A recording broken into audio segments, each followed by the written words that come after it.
Locked On Blues, your daily podcast on the St. Louis Blues. Part of the Locked On Podcast Network, your team every day.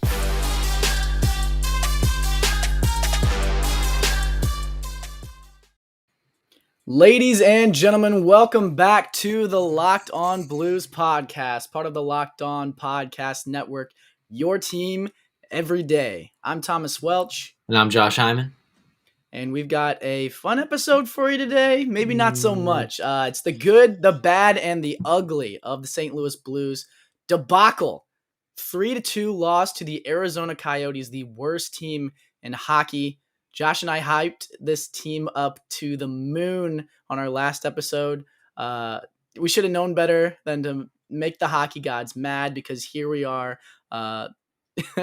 looking like idiots pretty much. So we're going to talk a lot about that. We're also going to preview the Blues game tomorrow against the San Jose Sharks. But before we talk about that, I want to thank you guys once again for making us your first listen of the day. If you're listening to us with your cup of coffee, on your way to work, on your commute, whatever it might be, we thank you guys so much dearly for that. All right, Josh. So knee-jerk reactions for the Blues game against the Coyotes. I think Craig Berube said it best. If you go out there and just don't play, don't show up, you're going to lose to any team in the NHL, especially when he said they only played one period, really. So for 40 minutes of the game, they're just skating around.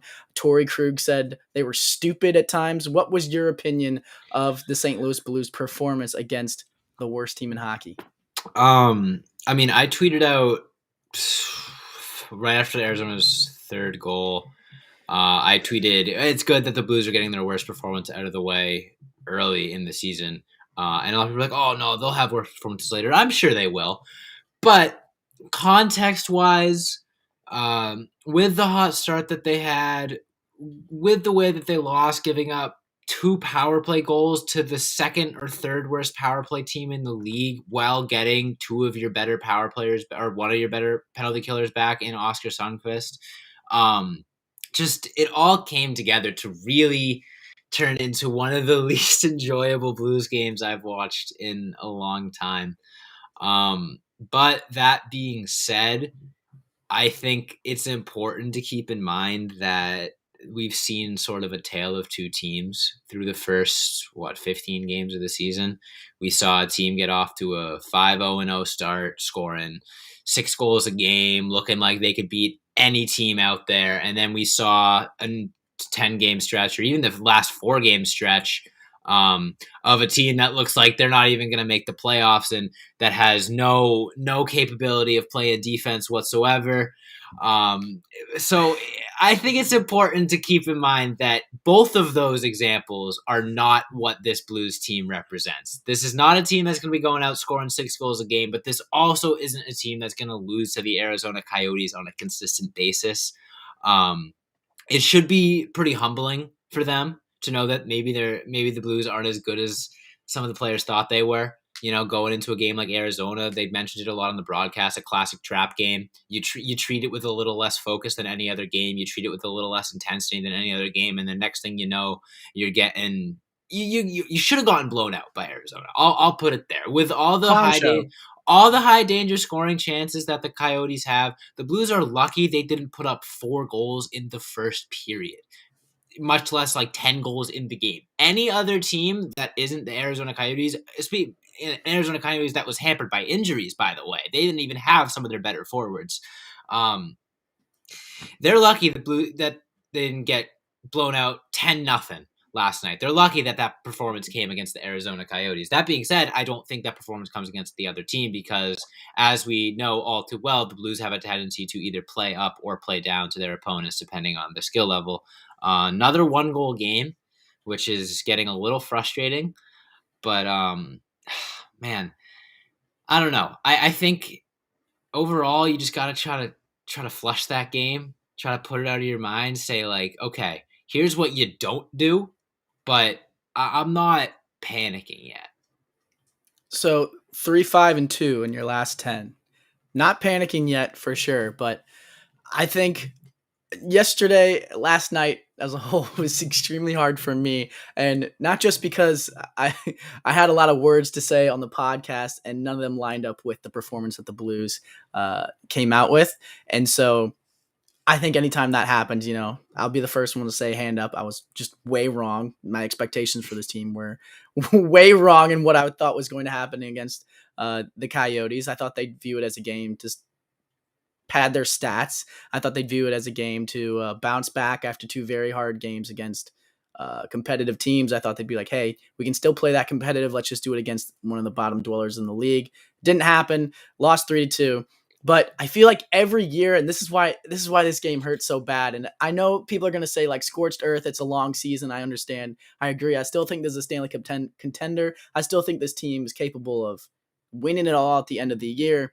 But the reason I'm close to full scorched earth is like it hurts, right? Because every single season I have this kind of like consensus of where I think this Blues team is at, and I'm confident and comfortable and like, okay, well, like this is who they are. Maybe they're not as good as I would like them to be, but at least I know like where they stand, right? It happened with the Stanley Cup year. I was all in on lose for Hughes. I thought this team didn't have it. There was a whole bunch of moving parts going in, and they just weren't figuring it out. Next thing you know, they flipped the script, flipped the tables on me, and they're winning the Stanley Cup. And I feel like every year there's something similar that happens in that same regard. And this season, we're 15 games in and it's already happened, where we had just absolutely lighting it up at the start of the season. This team's making passes, making neutral zone entries look easy. And I'm like, okay, well, this team is skilled skating wise, scoring wise, offensive wise. Like maybe they're not the best at defense, but at least I know they can put the puck in the back of the net and they can expose some of these teams that are at the bottom of the division. They're never going to have a problem getting into the offensive zone and getting it set up. So what do? They struggle the entire night to do just that. And then they they resort back to dump and chase kind of. And then when they do that, they don't win the board battles. That is the bread and butter of Blues hockey for the last 5 years. And I'm like, whose team is this? Because it's not mine. I've never seen this before in my life. And you look at like the power play, especially last night, where the Blues have done such a good job of getting it into the zone, being patient, moving the puck around, and cycling. I don't think I have enough fingers to count how many times the Blues were on the power play. And I hate to do this, but Jordan Kyrou or Robert Thomas got the puck, rushed into the zone, and rather than, and it was other guys, not just those two, but got the puck, rushed into the offensive zone, rather than trying to make a setup play, deked past a defender, fired it on net, tipped by a defender, out of play, or turned a puck over. It seemed like they had no patience last night, and that was so frustrating, especially once they started like giving up some goals. It felt like they were just trying to throw everything at the wall, seeing what stuck. And I think patience has been one of the biggest aspects of success for the Blues this year, moving the puck, making that extra pass. And last night, I feel like they went away from everything that made them a successful hockey team, which I guess if you're going to lose a game, losing one where you do pretty much everything wrong is, I guess, a little relieving, because you know that, hey, maybe if they do some things right next time, they'll get a win.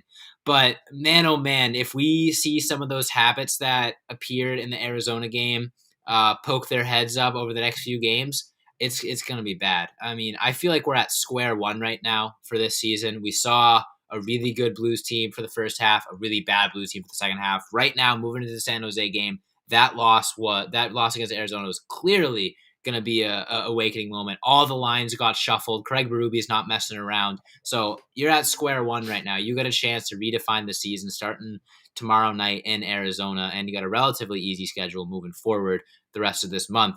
So it's going to be about these next few games. If we see those habits continue to form, maybe that panic does start to creep in. But if we see good habits start to form and we see them rebound after a loss like this, then maybe this loss wasn't all that bad. Maybe it was good to give the Blues a little bit of an extra kick to get them going. But man, is it gonna be a testy few weeks? I did not think we were gonna be this stressed this early in the season after that hot start, but here we are.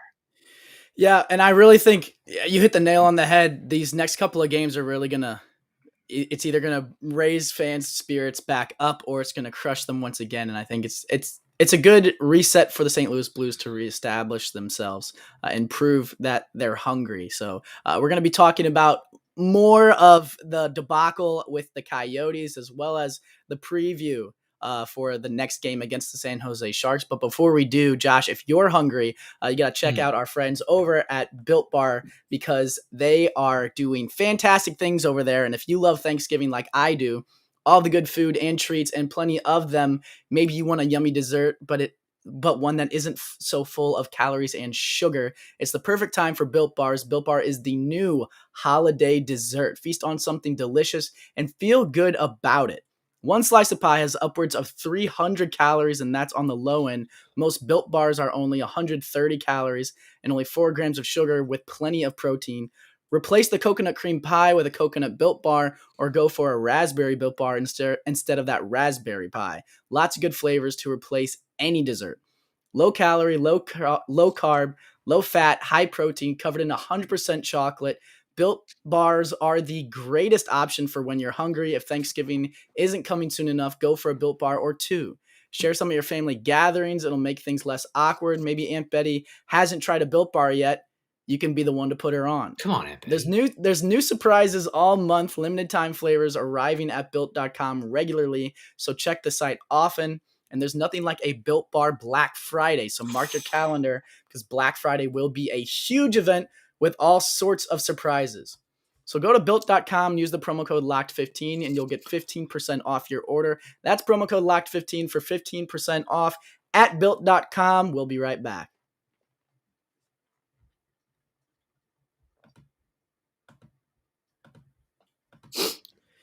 All right, Josh. So final thoughts on the debacle of the Coyotes versus the Blues.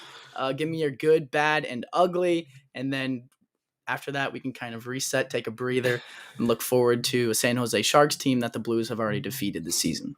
All right. So the good. Scott Perunovich looked solid. There were a lot of times out there when he made the right play, he made the right read, he looked patient, he looked confident, had a couple good scoring opportunities, set some other guys up for good scoring opportunities. He was really solid. There were also times where it looked like he was in a precarious situation where he was going to turn the puck over and then he'd pull some 360 no-look pass out of him and showed some flashes of what makes him really special. I am still full stock on the Scott Perunovich train. Last night does not change that. I think he was one of the best players on the Blues, to be completely honest, especially on the Blues defense. The bad, they got completely outworked by a team that had one win up until that point. There looked like there was no fight. And the ugly is they are 3-5-2 in their last 10 games, and the Blues have completely erased their best start in franchise history and now sit, I believe, in a wild card spot, but have a tough road ahead of them in terms of reestablishing the dominance that they were looking at just a week and a half ago. But overall, and as Brandon points out, there were 3 new players in the lineup last night that hadn't really been playing consistently with this team, could have thrown things off. And also, the other thing, these guys know how bad the Coyotes were. These guys know how exciting the return of Oscar Sundqvist was. These guys being the players, obviously. The players know how exciting the return of Oscar Sundqvist was. The players know how exciting the return of Tori Krug was. The players knew the expectations of last night's game, and that is the perfect definition of a trap game. I said it on the podcast yesterday. It sounded like I was joking, but there was a part of me that believed it when I said I was fully expecting the Coyotes to blow out the St. Louis Blues, because that is every recipe of a trap game. It's not like the NBA where if a 14 seed beats a 1 seed, it's like headlines for a week. It's hockey. Craig Ruby said it best: if you don't show up to play, you'll get beat by any team in the NHL, no matter how good they are. It doesn't matter if they're 0-81. If you show up to game 82 and you don't try, they'll whoop your butt. So look, the one positive, you can kind of flip it on its head and say, well, you certainly know what to point at and say these are the glaring issues because they all reared their heads last night. I feel like every little problem that we've seen from the Blues this season was in full effect last night, whether it's the lack of effort, the lack of consistent defense, the lack of generating offense at 5-on-5. It was all there last night. That being said, I didn't see a single sign of the Blues that I'd seen in the 5 straight wins at the beginning of the season So I know that team still exists. I know that they can get back to that, but it's a matter of not kind of falling on your luck and wallowing in that. You got to bounce back. You got to flush it. And you got to look at this next game against Arizona as a chance to reestablish the dominant team that I think we all know that they can be. Yeah, I think if the team that plays the Canes or the team that plays the Oilers shows up against the Coyotes, you probably win that game 5-0, 5-1, something Absolutely. like that. I mean, and it's just a tale of it's like Jekyll and Hyde really out there. I think the team that shows up in any other game the Blues have played this season would have beat the Coyotes last night. Yeah.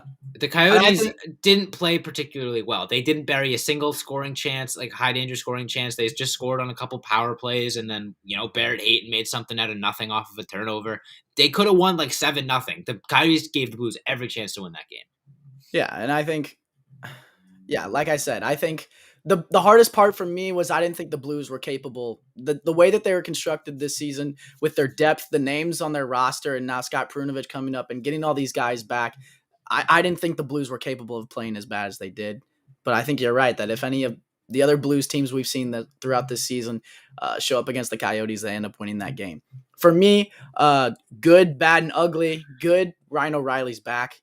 If he is feeling effects of lingering effects of COVID, it didn't look like it the other night against the Coyotes because he was on fire and doing his thing once again. So you love to see that. He's your captain. He's the guy you look to in times of in peril, and he was absolutely on one last night. I think Robert Thomas had a good game too, and I'm sure a lot of people will want to blame him for that goal where he just kind of he missed the puck on that drop pass. I think that was Hayton, wasn't it? And went all alone and they scored.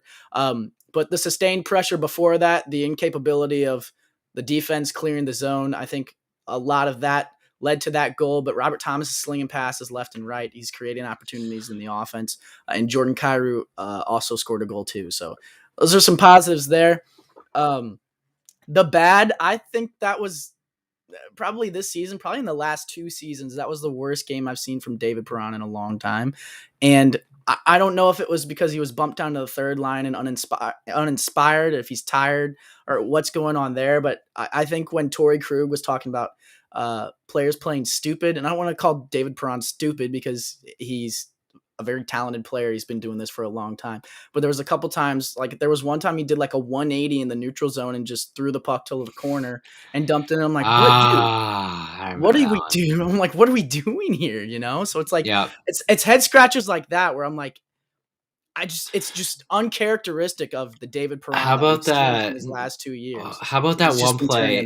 It wasn't Perron. I want to say it was, God, I don't even know who it was. It was like Bortuzzo. No, it was Buchnevich. Was like coming behind the net and then threw the puck directly out front off of our own defender's skates, and it almost went in. Like it's plays like that. Like he had the entirety of the ice to pass to, and the pass went into our own crease. Yeah, it was a lot of plays where you just went, what? Like, come on. Like I would have made a better decision there. I could have made a better read there. Yeah, and it just goes back to Craig Berube saying like, make the easy decisions, make the smart decisions. And I feel like for the longest time, that's kind of been like, they'll talk about it on the broadcast when players make their debuts. Like, I think there was one play where Perunovich tried to force a pass instead of just ripping the shot, and Panger called it on the broadcast. And like, usually those are sparse, right? Over the course of a game, but you get young guys that come up and they tend to make those mistakes. But it felt like the entire Blues team was making those mistakes. And we got a lot of veterans on this team. So problematic, but I think they'll bounce back, especially against San Jose Sharks team that they know pretty well. And as you like to bring up, since the hand pass, their record's looking pretty good against them because the Coyotes have always kind of had our number. And as much as we like to look at the fact that they were last in the league, oh my God. Hey, we almost gave them a win in our first game against them. We forget that 7-4 game was a lot closer than the score made it look. That's true. But yeah, so I think we'll bounce back against the Sharks.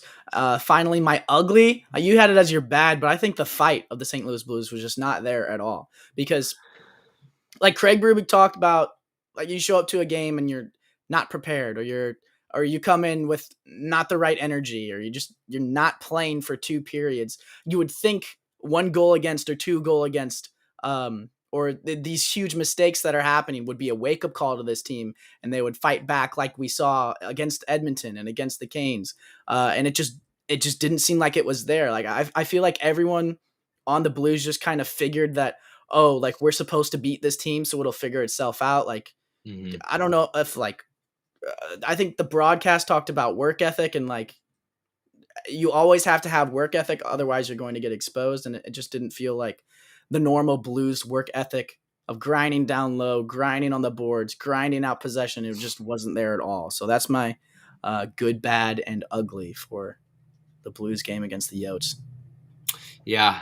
I mean, couldn't be much worse. No. And yeah, that being said, I think it's pretty concise, my thoughts for the Sharks game. I'll have to give my thoughts for Locked On Player of the Game, though. I'll have to make that decision while you're ripping the ad read. But yeah, against the Sharks, it'll be a big one. As JTap points out in chat, he's keeping a spreadsheet of mine and Tommy's picks for Locked On Player of the Game, and he said I got the inaugural first dub for picking Tarasenko, which I'm not even too proud of. He said he didn't consider not giving anyone a point. I would have agreed with that decision, but I'll take the first point. Right. So we'll make him the official. He'll be the official scorekeeper. I appreciate that, JTap. Love it. He's always here. He's always the first one in the chat. So yes, sir. Big ups to the guy. But if you want to bet on Locked On Player of the Game, Calder Trophy, Stanley Cup, you got to check out our friends over at Bet Online, because they're back and better than ever with a new web interface for the start of the basketball season and the NHL season. And there's more props, odds, and lines than ever before. Bet Online remains your number one spot for all the basketball and football action this season. Head to their new updated desktop or mobile website to sign up today and receive your 50% welcome bonus on your first deposit. Just use the promo code LOCKEDON to receive your bonus. From basketball, football, baseball, NHL, boxing, and UFC, right to your favorite Vegas casino games. A little bit of Texas Hold'em if you want, Josh. Ooh. Don't wait to take advantage of all the amazing offers available for the 2021 season. Bet Online is the fastest and easiest way to bet on all your favorite sports. At Bet Online, where the game starts. We'll be right back, so don't go anywhere.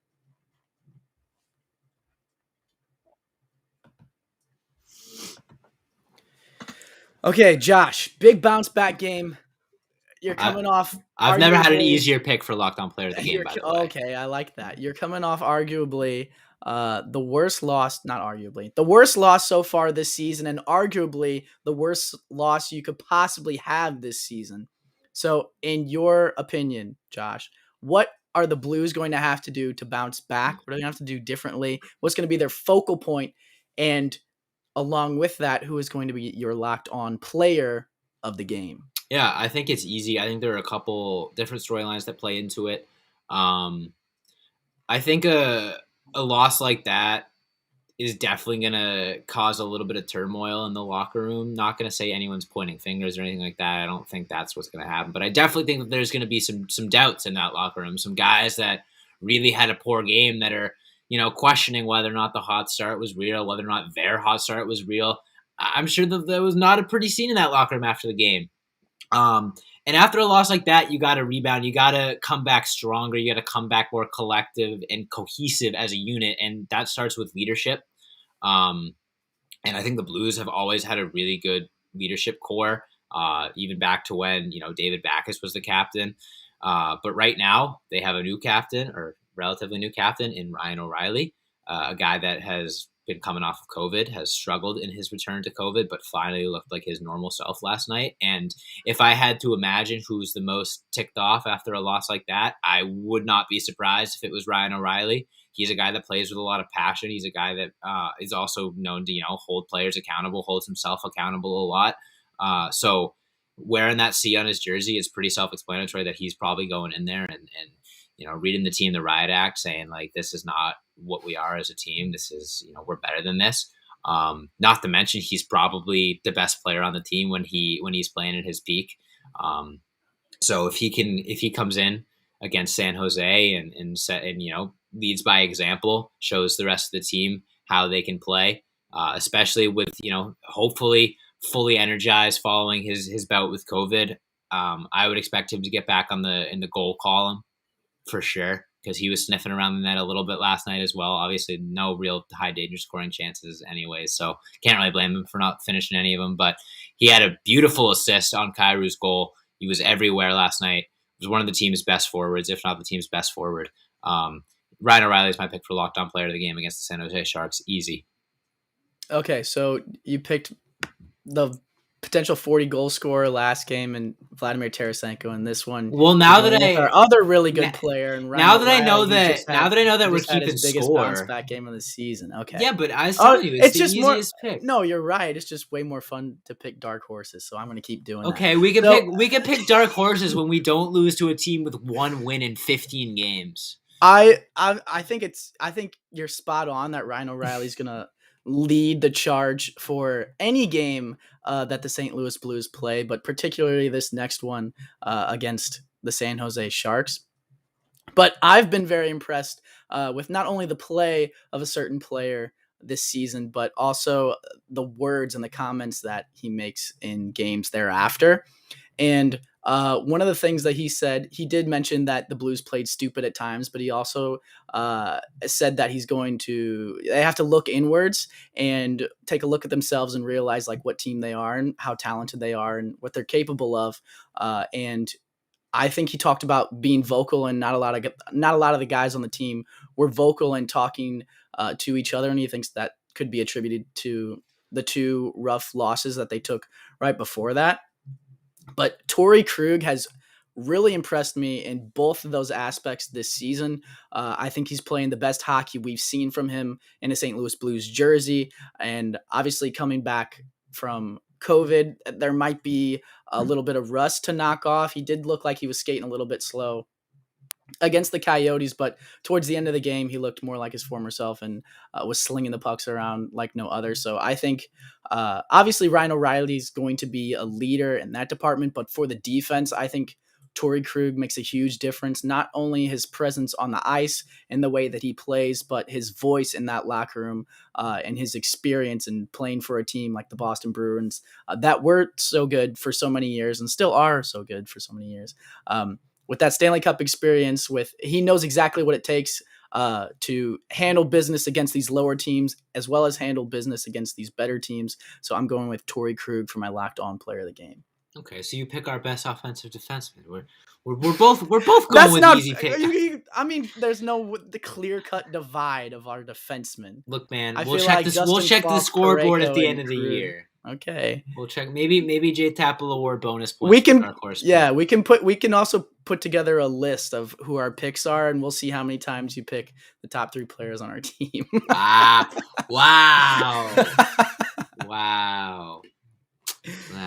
Man, look at this. Giving you trouble. Even the Blues losses are even causing turmoil here on Locked On. It's tearing everybody. I'm gonna make a trade, Tommy. I'm gonna make a trade request.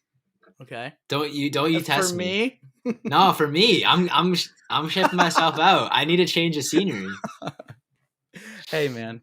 Hey, all's well that ends well. Honestly, if we win next game, we'll forget about this loss. Yeah, exactly.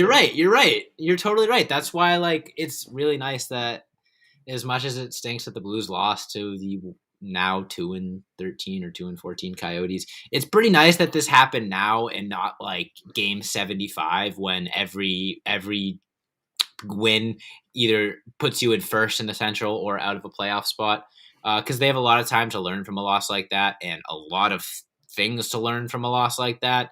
And you're totally right. If they come out against the Sharks and play an opposite performance than they played against the Arizona Coyotes, then yeah, we'll be like, man, good thing they lost like that because they haven't looked this good since the first 5 games of the regular season. But who knows? I'm hoping that's what we talk about tomorrow or the next day. But we'll see. Yeah, and maybe it's just because I've got PTSD now or whatever, but it feels like this Sharks game coming up could be a trap game too. Because, if you think about it, they're all trap games. The Blues right now are 8-5, 8-4, 8-4-2, something like that. 8-4 or 8-5, 8-5-2.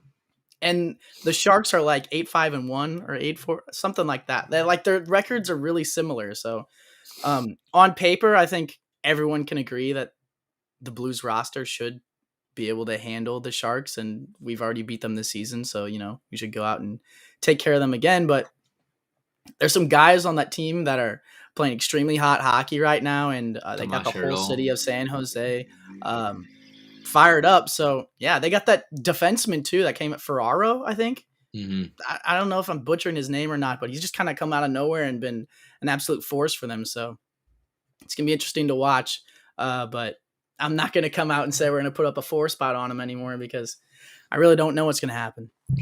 Yeah, I mean, it's gonna be very interesting. I think the team probably was still riding off of the a little bit of overconfidence from their hot start, playing a little bit too loose, playing a little bit too cocky and confident, and it hadn't really caught up to them yet.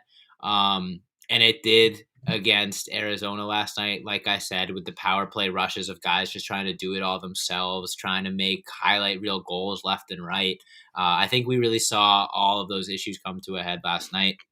That being said, it's a good opportunity to reset because I think we've been seeing the Blues stray away from what's been making them successful a little bit more and more consistently over the past few games. They've just been fortunate enough to hang in those games. I think it takes a game like this to sort of reset your system a little bit and get them back to the team that we know they can be. I know it just sounds like, a silver lining, but I have enough faith in this team where I think a loss like that will be a positive thing rather than a negative thing. But it's going to be an important test because a loss like that can very well, spiral you into a negative trajectory for the rest of the season. So the Blues need to be very responsible in terms of channeling that loss positively and not just trying to overcompensate against the Sharks. Yep, absolutely. So we'll see if the Blues come out on top against the Sharks or if they drown and go to 5 games on their losing streak. But I think that's all the time we have for today. So thank you guys so much for tuning in. Make sure you hit that follow or subscribe button on whatever platform you're currently listening to. Subscribe to us on YouTube and hit that bell. That way you get notified every time we go live. You can ask questions in the chat like Brandon and J-Tap. We thank you guys so much for that and contributing to help our show, because without you guys, it wouldn't be possible. Follow us on Twitter, Instagram, Facebook, and TikTok at Locked On Blues. You can follow me on Twitter at Twelcher15. You can follow Josh on Twitter at Josh Hyman NHL. Thank you guys so much for listening. And as always, let's go Blues.